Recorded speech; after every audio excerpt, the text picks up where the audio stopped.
20 ildir ki sen xilafəti daşına getirmişsən. Yok, bu insan işi değil, sen iblissin.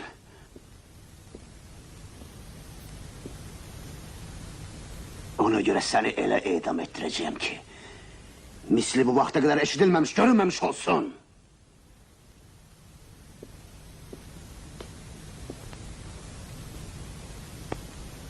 Çıkart bu paltarı kafir, seninki cırcındır olup.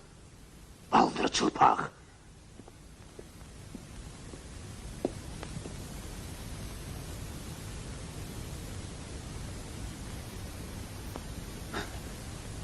Kesilsin! Sağ eli biraz bileğinden yukarı. Sol kolu bir senden aşağı. Sağ ayağını bir karış topuğundan yukarıdan. Sol ayağın dizinden bir karış aşağıdan. Sonra ise ussan dilini kökünden. Ve nihayet karşımda eğilmeyen o cüretkar başın. Edam gün batana kadar devam eləməlidir. Qoy feryadının sedası bütün xilafette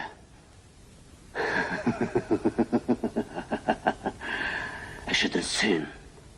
Her yerde, öz yurdunda, cemi Azerbaycan'da.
Üstün bildim bu dünyada her neden.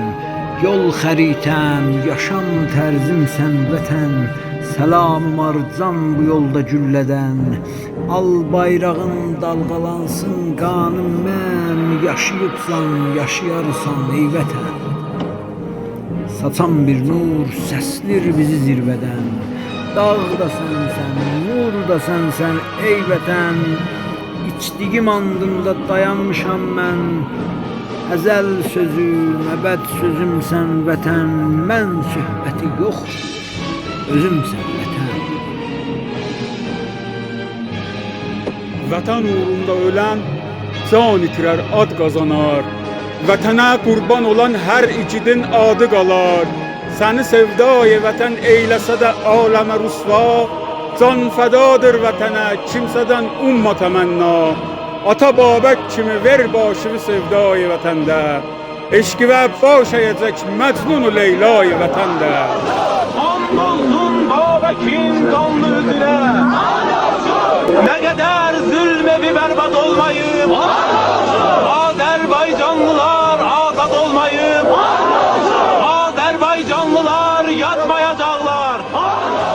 Bu fikri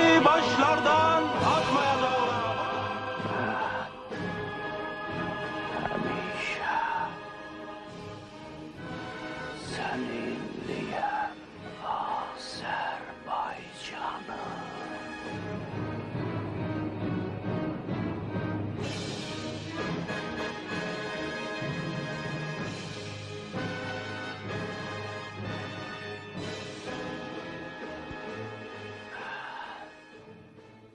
Həmin